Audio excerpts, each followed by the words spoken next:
Hello and welcome back yet again to another exciting edition from beautiful Ironbridge of the Blackford Book Club. I'm here in a radio t-shirt. You can't quite see it because this is the best angle I can get. But hey, you don't need the foreground, you just need the background. And here, in the foreground, is my first self-published book on Liverpool Football Club, Chasing the Impossible, and the Sword of Damocles. And apparently, even though it's raining, there's a thunderstorm approaching. There was also an April Fool's Day massacre. Manchester City 4, Liverpool 1. There was a period of 10 minutes or so, though it felt like an eternity, midway through the second half this afternoon, when the defending champions, Manchester City, simply didn't allow the visiting Reds from Liverpool a kick at the ball. At 3-1 up after trailing 1-0, City had simply slowed the game to a snail's pace of utter footballing control, whereby there seemed to be 12 or 13 light blue shirts on the field, and there was always a spare man ready to receive the next pass around a bedraggled, beaten and thoroughly demoralised Liverpool. Then İlkay Gündoğan, the Manchester City captain, scorer of their third goal and arguable man of the match ahead of so many others vying for that title in a light blue shirt, impudently sprayed yet another imperious crossfield pass to eventual goal scorer and City's fourth, Jack Grealish, on the left wing. Following his instant control and lay-off pass to an overlapping Kevin De Bruyne, scorer of today's killer second goal just inside the second half, Grealish continued his run past Trent Alexander-Arnold to receive the Belgians' return pass before sweeping a majestic finish past the helpless Alisson Becker in the Reds' goal. This goal, City's fourth and final in an April Fool's Day massacre and footballing masterclass, was just as mercurial, just as brilliantly created, just as majestically swept crossfield from one side of the pitch to the other, just as much of a team goal as the other three that had come before it, and it was the final seal on as comprehensive victory as you could wish to see, if, that is, your heart is light blue rather than my red one. Grealish could have made it a nap hand of 5 with a far post volley on 82 minutes that forced Beckett into yet another instant and smart stinging save. But equally, this fifth goal could have arrived minutes earlier when Grealish forced Beckett into another brilliant save with a curling effort destined for the far corner of his goal.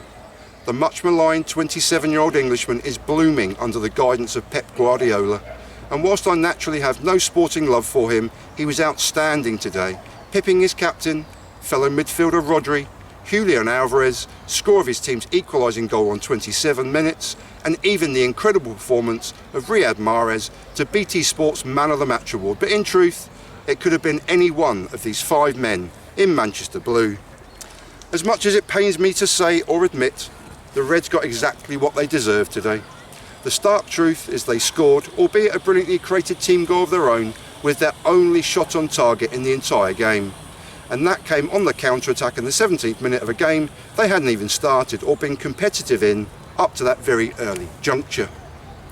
Another stark truth is that Manchester City are arguably the most accomplished and best club football team in the world, a position held by Liverpool just 4 short years ago and, lest we forget, a position they were a point away from and the width of a Parisian goalpost away from attaining just mere months ago. This Manchester City team can inflict such domineering footballing brilliance on anyone, at any time, and are currently vying for a treble only ever achieved by their City neighbours and a team the Reds dismantled 7-0 just weeks ago.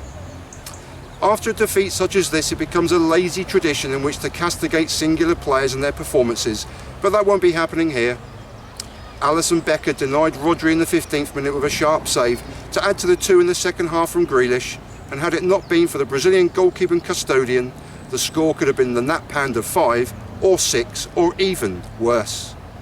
Ibrahima Konate looked good, Diogo Jota had an impressively energetic first half, and Cody Gakpo continually dropped deep to play between the lines of midfield and attack to an impressive degree. The team as a whole were criminally caught cold in the opening seconds of a second half, in which they then folded miserably, and the far better team exploited their frailties with ruthless efficiency. Alas, the prized 4th spot and qualification for next season's Champions League again looks a long way off. Afternoon. and the Reds have to dust themselves down quickly for its Stamford Bridge and the Galacticos of Chelsea in just 3 evenings' time. Although I greatly admire their coach Graham Potter, the team he's inherited and the big money signings that have dropped into his lap are woefully underperforming and quite frankly, dreadful. But I fear another defeat come Tuesday evening in West London. The sword of Damocles continues to descend perilously close to the team in red I so adore. And there's a book that I'm incredibly proud of.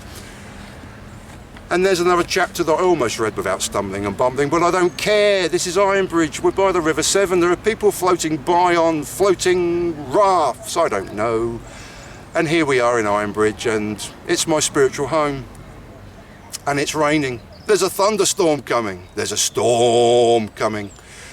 And so I'm going to leave you in peace and in solidarity. And thanks very much for watching this madness beside the riverside. Peace.